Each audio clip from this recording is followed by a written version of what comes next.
Hey, what's up? Caleb Chadwick here. I'm the shop teacher at Santa Barbara High School. So today we're going to talk about the table saw.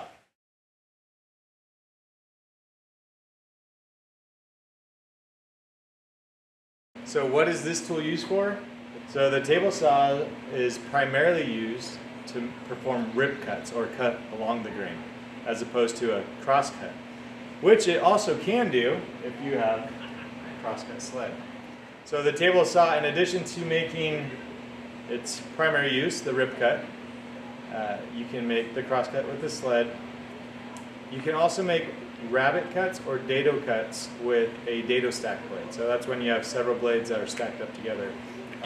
Your teacher can show you those. Obviously we have the blade, the part that everyone thinks about when talking about table saw, or the table. That's the name, table saw. Get it? All right. So we have the rip fence, which is adjusted left and right here. This handle, the rip fence, which moves left and right. You have an index here, and it allows you to set the width of your cut. The primary use of the table saw is a rip cut, so that's why they call this a rip fence. Right now we have installed the blade guard, and the nice thing about the blade guard is it does have an onboard dust collection point, and it has anti-kickback pawls, and just like the riving knife, it acts as a splitter, so if the wood is not properly kiln dried or whatever, it has a weird knot in it, it doesn't pinch on the blade, causing kickback pinches on this. We have the on and off switch. So this is the power for the saw. At my shop, we always turn this off when we're not using it. Ask your instructor about that. But that has to be up in order to use it. And then what turns the blade on, if this is off right now, is you pull this switch out. Now this big paddle is really convenient because for my students, they're required to turn it off without using their hands. So you can just turn it off with your leg. We have the blade height adjustment wheel right here. There's another wheel that looks similar on the side, and that is the blade tilt. Rarely used is the miter gauge. I think it is important to note, it's a bit of this in the safety point, but the miter gauge is never to be used with the rip fence. Also, we always need to have a push stick nearby. We keep ours right here on the rip fence. If you can't find the one that came with your saw, ask your instructor on how to make one. The purpose of the push stick is to keep your fingers on your hand. So you can see this one's done its job many times. It's touched the blade, and it still works. Okay, so there's two things you adjust every time you make a cut. There might be more, but there's at least two. The blade height and the rip fence. Now, the only exception is if you're making the same cut as a teammate or someone directly in front of you, you know that they set up right. But it's always a good idea to double check because 2 5/16 and 2 1/4 look the same, and you'll have different cuts, obviously. So, we always set the blade height. So we'll want to raise the blade using the blade height adjustment wheel. And we set ours so that the bottom of the gullet, which is these little swoops in between the blade, is even with the top of the wood. So this is actually slightly high.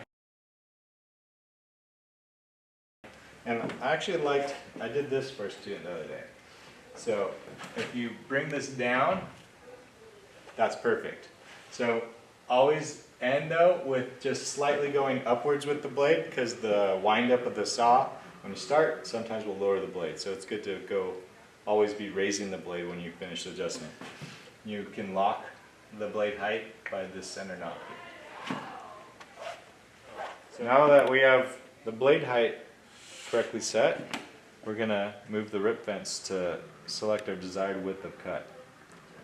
So the red line here is our index, and then we're going to set it to the 2-inch mark if you want a 2-inch rip.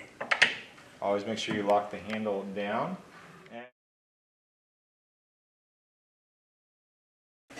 So to check and see if it's straight, you want to hold it against the rip fence here and make sure that there's no gaps.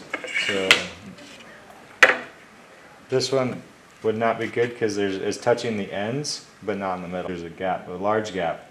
And you don't want to have any gaps at all because those will be blemishes in your project. Dust collection. So that's the dust collection for the main room, and we're going to turn the vacuum on since it'll work for this cut.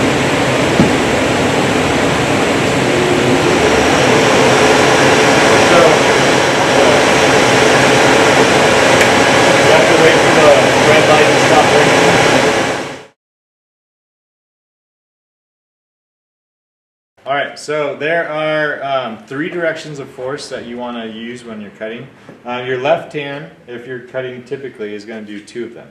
So, and it only works if your hand's correctly positioned over the cast iron.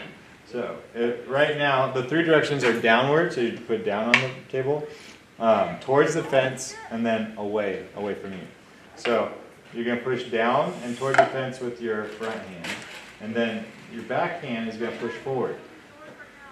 The problem I see students make is they'll try to hold back here because they're being cautious of the blade or scared of it, which it's good to be scared of it, or it's good to be concerned of the blade, but you want to be able to control your cut, and if you're uncomfortable and the material's moving around, you're not going to be able to. So I can't even hold this consistently back here, but up here I can hold it very confidently and I can make a clean cut. So your hand should be over the cast iron, doing downward and towards the fence, and your backhand, without pushing down, because you'll bring that up, you want to push forward. Almost lifting it up to try to bend it into the table. That's kind of how it feels. Pull up on the handle. Left hand is over the table.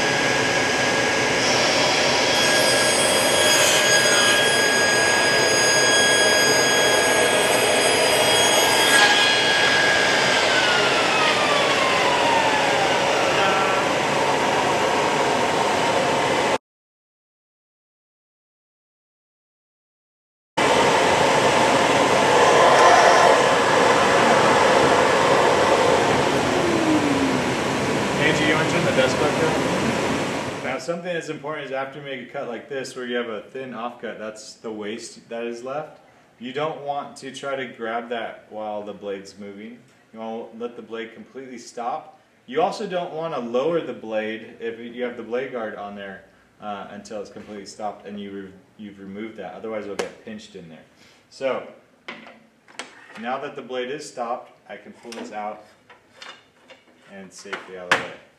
And when you finish your cut, you should release it and move it out of the way, and lower the blade, which will force the next student to set the blade height and the rip fence.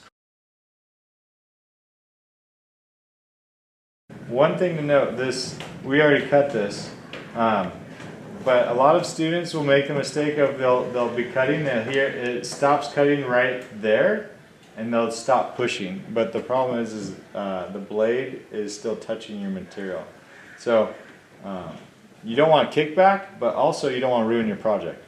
So for both those reasons, you want to push all the way past the blade guard and get it clear of the blade. Don't get so concerned about turning the saw off that you stop. It's better to push the material clear and then turn the saw off. Position. So your body position is really important. The table saw is responsible for the majority of severe woodworking accidents. Not only because it can cut you, all the saws can cut you actually, but because of a kickback. A kickback occurs when a piece of material usually gets stuck between the fence and the blade and is shot backwards in the direction of the operator. To avoid being hit by a kickback, you need to stand out of the way. So very simply, if the blade was where you are, and I was standing here, it would hit me. If I was here, it would go beside me. It's the same thing with the table saw. I want to stand to the side of my workpiece that I'm using. So if it were to kick back, it goes beside me. Your table saw should always have a blade guard like this, or a riving knife. It looks kind of like a shark fin or shark tooth. My riving knife went missing. The only exception would be if you're doing a dado stack, or maybe if your instructor has a special setup. But all typical cuts need to have a riving knife or a blade guard. some important things to remember when using table saw is you always want to have 3 directions of force. So down, towards the fence, and away or past the blade. Also, you always make sure you have a push stick handy. We keep ours right here, but you could ask your instructor where yours are kept. And for special cuts, you'll use a push block or a micro jig or something like that. All right, and then you want to make sure that you push all the way past the blade. So when you're cutting, you'll hear the blade stop cutting right as it reaches the edge of the tooth. And sometimes students think that, oh, I don't have to push anymore, but it's still between the rip fence and the blade, which is the greatest point it could kick back. You want to push it all the way past the blade. It'll keep your material nice and it'll keep you safe.